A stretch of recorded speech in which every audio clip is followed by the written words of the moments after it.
24 का रन पहला चरण जी मध्य प्रदेश छत्तीसगढ़ पर महा कवरेज लगातार जारी है। मैं हूं आपके साथ दिव्यांश शर्मा और मैं हूं आपके साथ कोमल गंगवार। फर्स्ट फेज का मतदान और भारी उत्साह। देखिए मध्य प्रदेश और छत्तीसगढ़ में हम बात करें तो लगातार जो मतदाता है काफी उत्साहित नजर आए हैं। और इस वक्त की बड़ी खबर, बस्तर में दोपहर 3 बजे तक जो मतदान हुआ है 58.14% मतदान हुआ है। वहीं अगर बालाघाट की बात करें तो बालाघाट में अब तक 63.69% मतदान हो चुका है।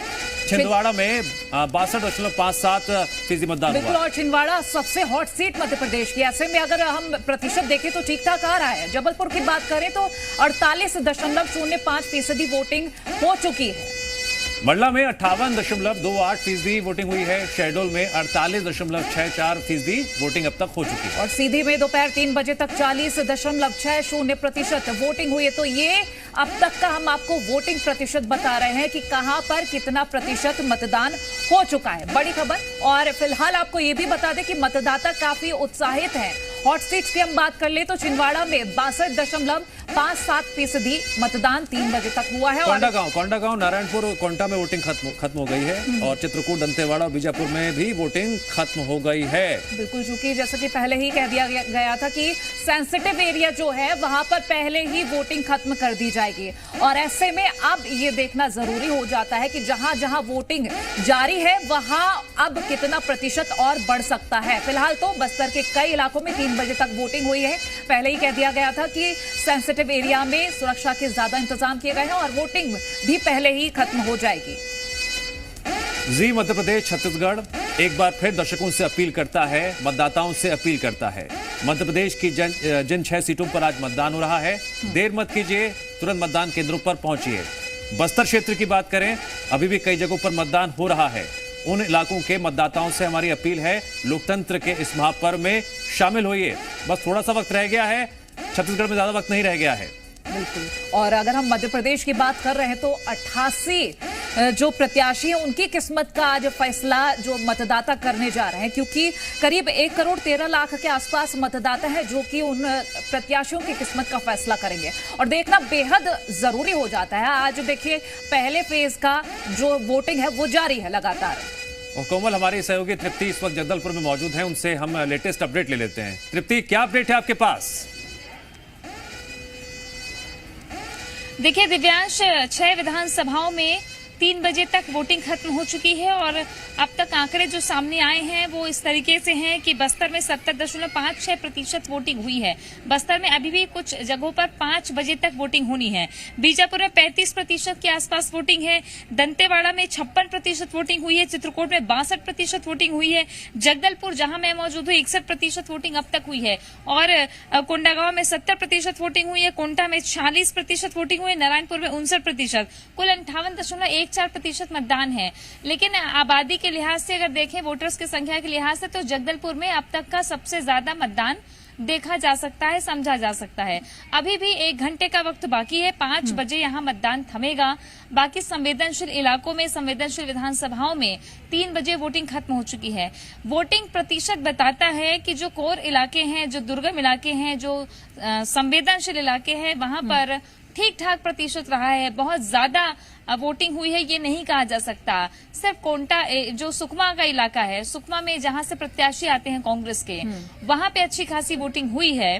तो ये माना जा सकता है कि शायद वहां पे कांग्रेस फायदे में हो। लेकिन बाकी दुर्गम इलाकों में वोटिंग प्रतिशत उस तरीके का नहीं रहा है। जहां तक जगदलपुर और बस्तर की बात की जाए तो बस्तर से ही इस बार बीजेपी ने कैंडिडेट दिया और बस्तर में अच्छी खासी वोटिंग हुई है। हम कलचा गांव गए थे, महेश कश्यप के घर जहां वो उन्होंने वोटिंग की, तो उस गांव से लग रहा था कि 1250 लोग हैं अगर, तो सारे के सारे बीजेपी की तरफ हैं, ऐसा इशारा समझ में आ रहा था। लेकिन खैर नतीजे बताएंगे कि रुझान किस तरफ है। लेकिन इस वक्त मैं जगदलपुर के मतदान केंद्र में हूँ। अभी ये तस्वीरें मैं कहूंगी कैमरामैन प्रवीण से दिखाने के लिए कि कुछ लोग पहुंचे हुए हैं, लेकिन बस थोड़ा ही वक्त बचा हुआ है।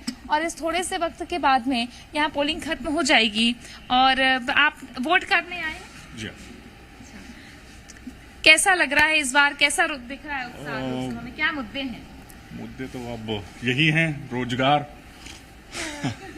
लोगों को, पब्लिक को रोजगार और अच्छे स्वास्थ्य के लिए कुछ इम्प्रूवमेंट करी गवर्नमेंट, यहाँ की क्योंकि व्यवस्था जो है स्वास्थ्य और शिक्षा को लेकर थोड़ा सा ढीली है, बाकी तो मोदी जी कर रहे हैं। देखिए, मतदाता इशारा ही कर देते हैं, काफी होता है, लेकिन कुछ लोग अभी आ रहे हैं। अभी थोड़ी सी वीरानी छाई हुई है। सुबह सुबह जबरदस्त क्रेज था मतदान को लेकर, चूंकि गर्मी का भी दिन है और गर्मी में लोग इस वक्त अपने घरों में होते हैं। 12 बजे के बाद से मतदान केंद्रों में उतनी भीड़ नहीं दिखाई दी। जो भीड़ सुबह दिखाई दे रही थी, सुबह तो मतदान शुरू भी नहीं हुआ था और गेट के बाहर तक जनता खड़ी हुई थी। हालांकि अब जब अंतिम समय आएगा, आखिरी के 1 घंटे बचे हैं, आधे घंटे के पहले या 15 मिनट के पहले जब अंतिम समय होगा, तब लोग शायद और आएंगे। लेकिन अभी ऐसा लग रहा है कि शहर में थोड़ी सुस्ती रही है। अब अंतिम वक्त में कितने मतदाता आते हैं, ये देखना होगा। निश्चित तौर पर। चलिए तृप्ति, आप हमारे साथ बने रहिए, नजर बनाए रखेगा, आपके पास लौटेंगे। लेकिन हमारे साथ कुछ खास मेहमान भी जुड़े हुए हैं। रवि सक्सेना है एमपी कांग्रेस से और एमपी बीजेपी से राजपाल सिसोदिया जी हैं। पहले मैं राजपाल जी आपके पास आना चाहूंगी। देखिए, लगातार बीजेपी ने दावा किया कि एमपी के 29 की 29 सीटें जीती जाएंगी, लेकिन छिंदवाड़ा एक ऐसी सीट जिस पर जोर आजमाइश की जरूरत पड़ी और ऐसे में जो वोटिंग प्रतिशत है वो हालांकि बढ़ता हुआ नजर आ रहा है। अभी तक के वोटिंग प्रतिशत को देखते हुए कैसा लग रहा है आपको?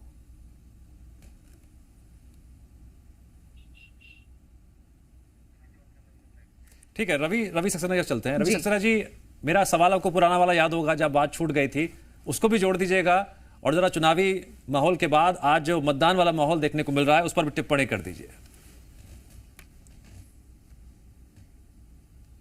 नहीं, सबसे पहले तो मैं प्रदेश के सभी मतदाता बंधुओं से आपके चैनल के माध्यम से निवेदन कर रहा हूं कि लोकतंत्र की रक्षा के लिए, संविधान की रक्षा के लिए और इस देश की बेहबूदी और तरक्की के लिए आप मतदान करने के लिए बाहर निकलें और मतदान अधिक से अधिक करें और जो यज्ञ है उसमें अपनी आहुति दें।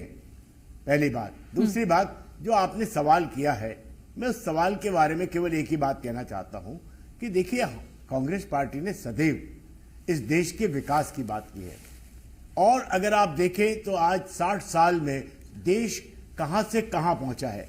जिस देश में सुई नहीं बनती थी, आज हम मिराज बना रहे हैं। आज ही मैं खबर पढ़ रहा था कि हमने ब्रह्मोस्त्र, जो हमारी मिसाइल है, वो दूसरे देशों के अंदर एक्सपोर्ट करना चालू करती है। टैंक हम बनाते हैं, रॉकेट हम बना रहे हैं, स्पेस में हम अपने यान को पहुंचाते हैं।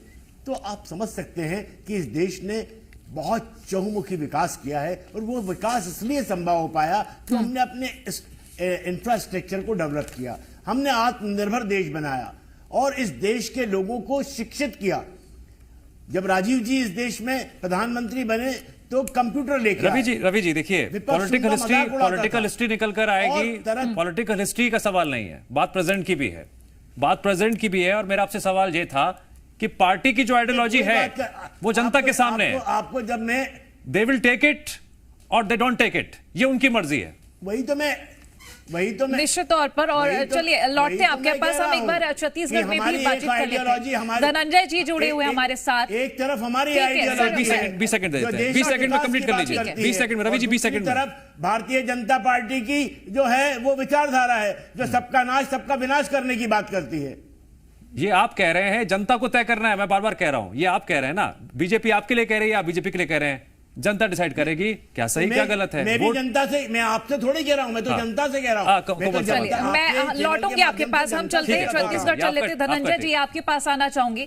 छत्तीसगढ़ में विधानसभा चुनाव हुए, उस वक्त पर देखा गया जो रणनीति तय की गई काम नहीं की, लेकिन कांग्रेस की ओर से भारत जोड़ो यात्रा निकाली गई, न्याय यात्रा निकाली गई। कांग्रेस की ओर से बड़ा दावा किया गया है कि 11 की 11 सीटें हमारी होंगी।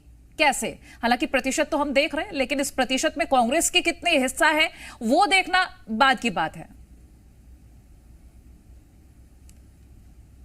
देखिए, मुझे ऐसा लगता है कि जिस प्रकार से कांग्रेस पार्टी ने इस देश के सामने और इस प्रदेश के सामने आने वाले समय अगर कांग्रेस सरकार बनती तो उसका विजन क्या है, रखने का काम किया है। और 10 साल से कांग्रेस के साथ साथ ही देश की जनता, प्रदेश की जनता ये भी देख रही है, जो केंद्र में सरकार में जो लोग हैं, जो जिस पार्टी के सरकार है, उन्होंने इस देश के लिए क्या किया और क्या नहीं किया है। स्वाभाविक सी बात है, जनता के सामने चुनने का अवसर है कि उन्हें वो सरकार चाहिए जो किसानों को एमएसपी के कानून बना के देगी, इस देश की जनता के सामने, प्रदेश जनता के सामने वो सरकार चुनने का अवसर है जो युवाओं को 30 लाख सरकारी नौकरी का अवसर देंगे। इस प्रदेश जनता के सामने चाहे बस्तर की बात कर लूं या 11 लोकसभा सीट की बात कर लूं, देश की बात कर लूं, वो सरकार चीन को जो हर वर्ग की चिंता करती है, वो सरकार जो 10 साल सिर्फ 2 लोगों के लिए काम कर रही है, एक बहुत बड़ा अवसर है सबके सामने। तो स्वाभाविक सी बात है, हमने अपने एजेंडा को भी रखा है, प्रोग्राम्स को भी रखे हैं, लोगों के सामने दोनों चीज है, और जनता का रुझान हमारे 5 न्याय और 25 गारंटियों पर है। स्वाभाविक सी बात है, बदलाव यहाँ पे दिख रहा है। और बस्तर में जिस प्रकार से उत्साह महिलाओं में दिखा है, युवाओं में दिखा है, तो कहीं ना कहीं कांग्रेस प्रति उनका है। और आपने जिक्र किया कि विधानसभा चुनाव के दौरान तो उस समय भी आप देखते हैं हमारे वोट ऑफ परसेंटेज स्टैंड रहा है, उसमें किसी प्रकार की कमी नहीं हुई है। जरूर कुछ हम सीटें हारे, इस तरह से सरकार से बाहर रहे हम। ठीक है राहुल जी, आपके विरोधी ये कह रहे हैं, जानकारी ये कह रहे हैं कि जिस तरह का अति आत्मविश्वास पूर्व की भूपेश बघेल सरकार को था विधानसभा चुनावों से पहले, उसी तरह की स्थिति में कहीं आप अपने आप को तो नहीं दिखा रहे हैं? जी नहीं, देखिए, लोकतंत्र का महापर्व आज प्रारंभ हुआ है और जिस प्रकार से बस्तर के नक्सली क्षेत्र में मतदाता नक्सलियों के पर्चा फेंकने के बावजूद एक भय को चीरते हुए लगातार मतदान के लिए लाइनों पर है और लगातार मतदान के जो प्रतिशत है बढ़ रहा है, तो जाहिर सी बात है ये जो उत्साह है और जो भय को दूर करते हुए मतदान केंद्रों में लगातार मतदाता पहुंच रहे हैं, वो कहीं ना कहीं भारतीय जनता पार्टी के पक्ष में होगा। आप देखिएगा, महिलाओं का जो मातृशक्तियों को सबसे अधिकांश हम देख रहे हैं कि लाइन लगे हुए हैं, और महिलाओं की लाइन ज्यादा दिखाई दे रही है या कम दिखाई दे रही है? मैं रोकना चाहूंगा क्योंकि दंतेवाड़ा में हमारे सहयोगी एसोसिएट एडिटर रुपेश गुप्ता मौजूद हैं, उनसे अपडेट ले लेते हैं। बिल्कुल रुपेश, लाइव अपडेट। देखिए, इस वक्त मैं गीदम के एक पोलिंग बूथ में हूं और ये जो मतदान केंद्र है, यहाँ पे वोटिंग का काम संपन्न हो चुका है। यहाँ पे 1231 मतदाता थे, जिनमें से 671 लोगों ने अपने वोट डाले हैं, यानी 50% से ज्यादा। अगर विधानसभा चुनाव से कंपैरिजन करें तो पूरे प्रदेश, पूरे लोकसभा सीट में 58% के आसपास वोट हुआ है, जबकि इसी बस्तर से 70 से 80% के बीच में विधानसभा चुनाव में वोटिंग होती आई है। जो इसकी मूल वजह है वो ये है कि ये जो सीजन है वो गर्मी का मौसम है और लोकसभा चुनाव को लेकर के न प्रत्याशी उस कदर मेहनत कर पाते हैं, न जनता उस तरह से एसोसिएट हो पाती है इस चुनाव को लेकर के। और इसका असर कहीं ना कहीं हमने पिछले लोकसभा चुनाव में भी देखा था, इस लोकसभा चुनाव में भी देखा था कि वोट का जो प्रतिशत होता है वो कम होता है। माना यह जा रहा है कि 58%, चूंकि कई पोलिंग पार्टियां अभी दूर दराज के इलाकों में हैं, हेलीकॉप्टर से वो पहुंच रही हैं, डेटा अपडेट हो रहा है और सुबह भी कई पार्टियां पहुंचेंगी, तो अंदाजा ये लगाया जा रहा है कि ये प्रतिशत बढ़ जाएगा, 58 से बढ़ करके 64 के आसपास चला जाएगा, 5 से 6% बढ़ जाएगा। और जिस पोलिंग बूथ में इस वक्त मैं मौजूद हूँ, इस पोलिंग बूथ में फिलहाल जो मतदान कर्मी हैं वो सारी चीजें कैलकुलेट करने के बाद अपने कमरे में सबको सेट कर रहे हैं और उसके बाद जो दंतेवाड़ा में कलेक्ट्रेट है, जो स्ट्रांग रूम बनाया गया है, वहां पे लेकर के मतपेटियों को चले जाएंगे। तो किसकी किस्मत की चाबी खुलेगी ये तो 4 तारीख को पता होगा और उससे पहले दोनों ही पार्टियों के अपने अपने दावे हैं।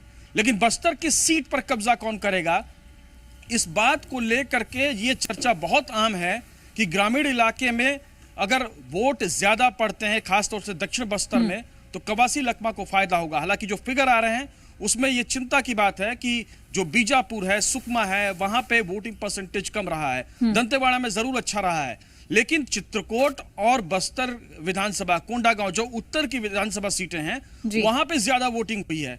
तो उसके मायने क्या है, कौन से क्षेत्र में वोटिंग हुई है, क्योंकि बस्तर की सीट कांग्रेस, बीजेपी और कुछ इलाकों में सीपीआई, उनके अपने अपने पॉकेट्स हैं। तो कैलकुलेशन एक तरीके से नहीं किया जा सकता है, बहुत ज्यादा कैलकुलेशन करना पड़ेगा, देखना पड़ेगा कि वोटिंग परसेंटेज कहां ज्यादा है, कहां के मतदाता निकले हैं, उससे कुछ कुछ अनुमान लगेगा। लेकिन फिलहाल सभी अब कैलकुलेशन में बिजी हो जाएंगे, 2-3 दिन तक ये चलेगा। लेकिन दोनों ही प्रत्याशी अपनी जीत का दावा कर रहे हैं, दोनों ही प्रत्याशी टोटल कैलकुलेशन के बाद प्रोबेबिलिटीज देखी जाएंगी निश्चित तौर पर, और ये देखना बेहद महत्वपूर्ण होता है कि किसके दावे यहाँ पर सटीक बैठते हुए नजर आते हैं। आगे बढ़ते, छिंदवाड़ा में वोटिंग के दौरान विवाद हो गया है। वार्ड 25 में कांग्रेस और बीजेपी समर्थकों के बीच झड़प हुई है, वहीं कार्यकर्ताओं के बीच बहस के बाद ये झड़प शुरू हुई थी। दोनों तरफ से कुर्सियां और डंडे चले हैं। बड़ी अपडेट हम आपसे साझा कर रहे हैं, पुलिस ने बीच बचाव कर इस झगड़े को शांत कराया है। बड़ी खबर आपसे हम साझा कर रहे हैं, जहां वोटिंग चल रही है इसी बीच ये विवाद देखने को मिल रहा है। कुछ तस्वीरें हम आपको दिखा रहे हैं, लाठी डंडे और कुर्सियां एक दूसरे को फेंक कर मारी गई हैं। फिलहाल पुलिस ने बीच बचाव करा दिया है। छिंदवाड़ा के वार्ड नंबर 25 की तस्वीरें हैं जहां पर हालात तनावपूर्ण हो गए थे और इसकी वजह यह बनी कि बीजेपी और कांग्रेस के कार्यकर्ता आमने सामने आ गए। हालात उस वक्त और ज्यादा बेकाबू हो गए जब दोनों एक दूसरे से उलझ पड़े, लड़ाई झगड़ा करने लगे। तस्वीरों में यह भी देखने को मिला कि किसी के हाथ में लाठी थी, किसी के हाथ में डंडा था, शोर शराबा हो रहा था, मामला रुकने का नाम नहीं ले रहा था, लात घूंसे तक चल रहे थे। सवाल यह है कि विवाद इतना क्यों बढ़ा? बिल्कुल। और देखिए, छिंदवाड़ा की हम बात करते हैं तो यहाँ पर सुरक्षा के इंतजाम कुछ ज्यादा ही हैं, क्योंकि देखिए सबसे हॉट सीट मानी जा रही है और पहले भी कुछ ऐसी तस्वीरें सामने आती रही हैं कि बीजेपी और कांग्रेस में तनाव देखा गया। लेकिन अब ये तस्वीरें देखिए, हाथों में लाठी डंडे लिए हुए हैं, पुलिसकर्मी जो है बीच बचाव करा रहे हैं। जिस दिन वोटिंग हो रही है उस दिन ऐसी तस्वीरें सामने आ रही हैं। फिलहाल तो अभी यहाँ पर बीच बचाव करा दिया गया है, लेकिन सवाल ये कि आखिर ऐसा क्यों? कांग्रेस और बीजेपी के समर्थकों के बीच इस तरह का विवाद आखिर क्यों? जी मध्य प्रदेश छत्तीसगढ़ पर आप देख रहे हैं एक्सक्लूसिव तस्वीरें। ये तस्वीरें हैं छिंदवाड़ा की, जहां पर अब तक शांतिपूर्ण मतदान चल रहा था, लेकिन अचानक से ये तस्वीर सामने आने के बाद कई सवाल खड़े हो रहे हैं, गहमागहमी बढ़ गई है और दो पक्ष जब आमने सामने आ गए, पहले कहा सुनी हुई और देखते ही देखते मामला इतना बढ़ गया कि लाठे डंडे झगड़ा तक सामने आ गया और उसके बाद पुलिस को बीच में आकर मामला शांत कराना पड़ा। बिल्कुल। और देखिए, हमारे साथ लगातार खास मेहमान बने हुए हैं, उनसे हम बातचीत कर ही रहे हैं वोटिंग को लेकर और प्रत्याशियों को लेकर। फिलहाल राजनीतिक विश्लेषक हैं, उनसे एक बार हम टिप्पणी ले लेते हैं। अजय चंद्राकर जी हैं। अजय जी, मध्य प्रदेश और छत्तीसगढ़ में, हम मध्य प्रदेश की 6 सीटों को लेकर बात कर लें, छत्तीसगढ़ की 1 सीट को लेकर बात कर लें, दोनों ही जगह कांग्रेस वर्सेस बीजेपी, जहां अपने अपने दावे जीत के किए जा रहे हैं, लेकिन आप सुबह से लेकर अब तक की जो वोटिंग प्रतिशत है उसको देखकर क्या आंक पा रहे हैं? बिल्कुल कोमल जी, चाहे मध्य प्रदेश का हो या फिर बस्तर में जो लोकसभा चुनाव के लिए आज मत डाले जा रहे हैं, इनके मद्देनजर दोनों में देखिए, मैं बस्तर की बात पहले करूं। बस्तर में जैसा कि रुपेश जी वहां से गीदम से जो रिपोर्टिंग कर रहे थे, बिल्कुल सही है कि विधानसभा का एरिया जो होता है उसमें और लोकसभा का जो एरिया है बस्तर, पर्टिकुलर टोपोग्राफी और लोकेशन के दृष्टिकोण से कोमल जी बहुत बड़ा एरिया हो जाता है। तो जो प्रत्याशी होते हैं या फिर कार्यकर्ता दूर दराज के एरिया में नहीं पहुंच पाते, तो एक डीमेरिट इसके साथ ये है, जिसके कारण से वो मतदाताओं के साथ कम्युनिकेट नहीं हो पाते और इसी कम्युनिकेशन के अभाव के कारण मतदाताओं में एक प्रकार से जो उनको डायनामिक होना चाहिए उसका अभाव दिखाई देता है। दूसरी बात है कि बस्तर में अभी तक 58% मतदान, उसके बाद चुनाव आयोग का जो फाइनल रिपोर्ट आएगा और urban area just like Jagdalpur है, तो वहां पर जो 5 बजे तक मतदान होगा तो ये वोटिंग प्रतिशत बढ़ेगा। और इसके लिए बस्तर जैसे प्रतिकूल माहौल में आज तो कांग्रेचुलेट करना चाहिए छत्तीसगढ़ के चुनाव आयोग को और भारत के चुनाव आयोग को कि बस्तर में कुछ समय पहले जो नक्सल की जो घटना घटी उसके बाद अभी तक औसत में शांतिपूर्ण मतदान संपन्न हो रहा है। दूसरी बात, नक्सली जो वहां पर पर्टिकुलर दोरनापाल का जो सड़क है कोमल जी, वहां पर पर्चे फेंके हैं और उसके बाद बावजूद ये आम नागरिक, ये आदिवासी पहाड़ों को चढ़ करके, नालों और नदियों को पार करके आज बूथ मतलब मतदान केंद्रों में पहुंचे हैं, इसकी तो प्रशंसा होगी। रही बात, स्वाभाविक है मध्य प्रदेश में 6 सीटों के ऊपर जो मतदान हो रहा है तो वहां पर वोटिंग प्रतिशत और बढ़ना चाहिए, क्योंकि एक तरफ चाहे हम उमा भारती जी से स्टार्ट किए थे और शिवराज जी का तीनों कार्यकाल ले लें, कंबाइंड उमा भारती, उसके बाद कुछ समय कमलनाथ जी का छोड़ दें, फिर शिवराज जी का और 10 साल कह सकते हैं मोदी जी की सरकार, तो ये काफी समय होता है। और इसके ऊपर अगर उनके देखिए 10 साल के कार्यकाल में केंद्र सरकार के द्वारा लगभग अलग अलग चुनावों में 1000 से ऊपर रैलियां किया गया, 1000 से अधिक सरकारी कार्यक्रम और सब में घोषणाएं की गई। उन घोषणाओं का क्रियान्वयन जो हुआ है या फिर कहीं पर अभाव रहा है, ये सब आज जनता के सामने है और कांग्रेस अपना जो न्याय लेकर के आया है, तो इन न्याय के कारण जनता अब वैचारिक मंथन करते हुए मत केंद्र में अपने मौलिक अधिकार जनता वैचारिक मंथन कर रही है, लेकिन किसके पक्ष में कर रही है, किसके विपक्ष में कर रही है, 4 जून को तय होगा। विश्लेषण तो हम लगातार कर ही रहे हैं। राजपाल जी, पिछली दफा आपको आवाज नहीं आई थी, कोमल ने सवाल पूछा था छिंदवाड़ा को लेकर, सबसे हॉट सीट भी है, माहौल भी थोड़ी देर पहले वहां पर बहुत हॉट हो गया था जब कांग्रेस और बीजेपी के कार्यकर्ता आमने सामने आ गए थे। अब सवाल यह है कि मिशन 29 की राह जो आप तलाश रहे हैं या आपने जो एक रणनीति बनाई है, उसमें सबसे बड़ा रोड़ा छिंदवाड़ा है। कॉन्फिडेंस है आपका या ओवर कॉन्फिडेंस है, हम तो सब जीत लेंगे? देखिए, हमारी तैयारी, ना हमारा कॉन्फिडेंस है ना ओवर कॉन्फिडेंस है। हमारी तैयारी, हमारे किए हुए काम, हमारे कार्यकर्ता मतदान केंद्र पे है और उस दम पे हम ये कह रहे हैं कि हम 29 के 30 स्थानों पे जीतेंगे। पिछली बार हमने 2019 में छिंदवाड़ा लूज किया था, इसीलिए हम वहाँ पे ज्यादा हम गंभीर हैं, ज्यादा मेहनत कर रहे हैं। निश्चित तौर पर छिंदवाड़ा में इस बार जो मेहनत हुई है, मतदान केंद्र स्थान तक जो हमारे कार्यकर्ताओं ने तैयारी की है, वह जीत की ओर हमको अग्रसित कर रही है। जहाँ एक तरफ आत्मनिर्भर देश की बात कर रहे हैं, विकसित भारत की बात कर रहे हैं, वहीं दूसरी तरफ हमने गरीब कल्याण के कई सारे कार्यक्रम वहां पर लागू किए हैं और उन कार्यक्रमों की वजह से, गरीब कल्याण के कार्यक्रमों की वजह से वहां का जो आम हितग्राही है वह अब मुख्यधारा में आया है। निश्चित तौर पर हमने वहां पर लाभार्थी योजनाओं के माध्यम से एक मतदाताओं में अलग पहचान बनाने का, एक पकड़ बनाने का काम किया है। उसका लाभ इस चुनाव में मिल रहा है। हमने इस चुनाव को हमारे केंद्रीय नेतृत्व ने, हमारे प्रदेश के नेतृत्व ने पूरी गंभीरता से लड़ने का काम किया है। छिंदवाड़ा सहित पूरे मध्य प्रदेश में प्रत्येक सीट के ऊपर हमारा कार्यकर्ता प्रत्येक मतदान केंद्र पर पेज प्रभारी तक की हमारी जो संरचना है, उस संरचना को लेकर और काम कर रहा है और उसी की बदौलत हम इस स्थिति में आए हैं कि हम 29 की 29 सीट जीतने की मध्य प्रदेश में दावा कर रहे हैं। ये हमारा और कॉन्फिडेंस बिल्कुल नहीं है, ये हमारा किया हुआ काम है, हमारी तैयारी है और हमारे द्वारा मतदाता। देखिए, कॉन्फिडेंस है या ओवर कॉन्फिडेंस, ये तो फिलहाल वक्त बता ही देगा, क्योंकि जनता अपना काम कर रही है। रवि सक्सेना जी, आपके पास आना चाहूंगी, चूंकि हम छिंदवाड़ा की बात कर रहे हैं। इससे इतर अगर हम मंडला और बालाघाट की बात कर लें, वैसे तो आधी आबादी पर दोनों ही पक्षों का फोकस रहा है, लेकिन मंडला और बालाघाट में जो है मतदाता महिला ज्यादा है। ऐसे में जो आपने रणनीति तय की, क्या आपको लगता है कि यहां से भी उतना ज्यादा सपोर्ट मिल पाएगा जितना आपने उम्मीद की है? देखिए नेहा जी, मैं आपको एक बात बताना चाहता हूं कि जो हमने अपना न्याय पत्र जारी किया है, उसमें जब हमने महालक्ष्मी योजना की बात की है, उसमें हमने कहा है कि हम 1 लाख रुपया प्रति वर्ष एक परिवार की एक महिला को देंगे। तो यानी 8,500 रुपए प्रति माह हम एक परिवार में एक महिला को देंगे और उसको सबल बनाएंगे, उस परिवार को, उस महिला को, और उस परिवार को एक हम संबल प्रदान करेंगे, आर्थिक संबल प्रदान करेंगे।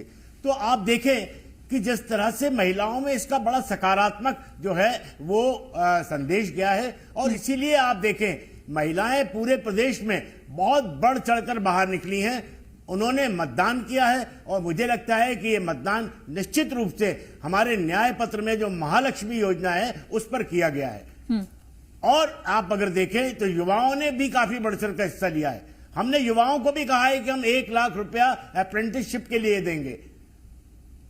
जो पहला स्नातक होगा, जो पहला डिप्लोमाधारी होगा, उसको हम 1 लाख रुपया देंगे, तो 8,500 रुपया प्रतिमाह उसको भी मिलने वाला है।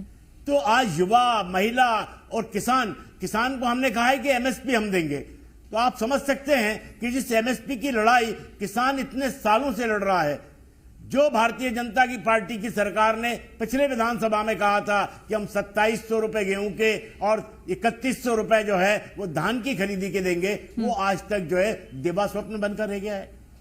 तो आज युवा, किसान और महिला, ये सारे के सारे लोग हमारे साथ आके खड़े हुए हैं, और जो हमने दलितों के लिए, आदिवासियों के लिए वादे किए हैं, वो सारे के सारे वादे हम पूरे करने जा रहे हैं। उनको जल, जंगल और जमीन का हक और हुकूक हम देके रहेंगे। तो भारतीय जनता पार्टी उनका अधिकार छीनना चाहती है। जिन 6 सीटों पर मध्य प्रदेश के आज मतदान हो रहा है, उनमें से आप 5 14 में भी हारे, 19 में हारे, 24 में क्या होगा, इंतजार तो करना होगा। बिल्कुल। अब बात करते हैं धनंजय सिंह जी से। हम बात करते हैं धनंजय सिंह जी से। धनंजय सिंह जी, मेरे से सवाल पूछा है कि नहीं, ये मेरी टिप्पणी थी, अब मैं सवाल धनंजय सिंह से कर रहा हूं। धनंजय जी, मेरा सवाल आपसे ये है कि आपको क्या लगता है कि जब इस रण क्षेत्र में, चुनावी रण में, जब नेता आक्रामक बयान देते हैं, अब उनका मकसद जो भी हो, जनता के बीच जाते हैं, तो क्या कोई विवादित बयान सकारात्मक या नकारात्मक भूमिका निभाता है या कोई असर जनता पर नहीं पड़ता? देखिए, मुझे ऐसा लगता है कि जिन बयानों को लेकर आप सवाल उठा रहे हैं, उन बयानों को लेकर जनता समझ चुकी है कि भारतीय जनता पार्टी के पास नरेंद्र मोदी सरकार की उपलब्धि के नाम से जीरो है। तो उन बयानों को तोड़ मरोड़ के भाजपा के नेता माहौल बनाने का प्रयास करें ताकि मोदी जी की नाकामी ढक जाए। इस देश की जनता समझदार है। आप देखेंगे, जब भारतीय जनता पार्टी नेता कहते हैं कि नरेंद्र मोदी जी को तीसरे बार प्रधानमंत्री बनाने के लिए मतदान करिए, और वहीं कांग्रेस पार्टी कहती है कि युवाओं को 30 लाख रोजगार के लिए आप सरकारी नौकरी के अवसर के लिए मतदान करिए, वहीं पे कांग्रेस पार्टी कहती है किसानों को कि आपको उपज की कानूनी गारंटी के लिए आप मतदान कीजिए। कांग्रेस पार्टी कहती है महिलाओं को 1 लाख रुपए और उनके 50% आरक्षण के लिए मतदान कीजिए। हम श्रमिक भाइयों को कहते हैं कि 400 मनरेगा के लिए मतदान कीजिए। तो दोनों में आप समझिएगा, एक भारतीय जनता पार्टी का नारा है कि प्रधानमंत्री बनाने के लिए वोट करिए, हम युवाओं को सशक्त बनाने के लिए, किसानों को मजबूत बनाने के लिए, महिलाओं को सक्षम बनाने के लिए, श्रमिकों को मजबूत बनाने की बात करते हैं। ये दोनों पार्टी में बेसिक अंतर है और निश्चित तौर पर 10 साल इनके पास था, पर्याप्त समय था। अगर 10 साल में काम करते तो इनको आज हमारे नेताओं पे झूठे आरोप लाने की इनको आवश्यकता नहीं पड़ती। तो इनके जो प्रोपगंडा है, 10 साल से जनता उस चीज को समझ रही है। हर मोदी, आप नरेंद्र मोदी जी ने 1000 से अधिक रैलियां चुनाव की, आप किसी भी रैली के उसके एक भाषण को आप निकाल लीजिए, वो कांग्रेस देखिए रैलियां, रोड शो दोनों ही तरफ से हुई हैं और जनता जानती है कि उसको मतदान किसे करना है। फिलहाल देखिए वक्त गुजर चुका है काफी और काफी प्रतिशत मतदान भी हो चुका है। देखना ये होगा कि आशीर्वाद किसको मिलने जा रहा है। फिलहाल आप सभी खास मेहमान हमारे साथ बने रहिए। लगातार वोटिंग जारी है और वोटिंग के लिए जो महाकवरेज है जी मध्य प्रदेश छत्तीसगढ़ सबसे पहले सटीक जानकारी के साथ तस्वीरें दर्शकों से लगातार साझा कर रहा है।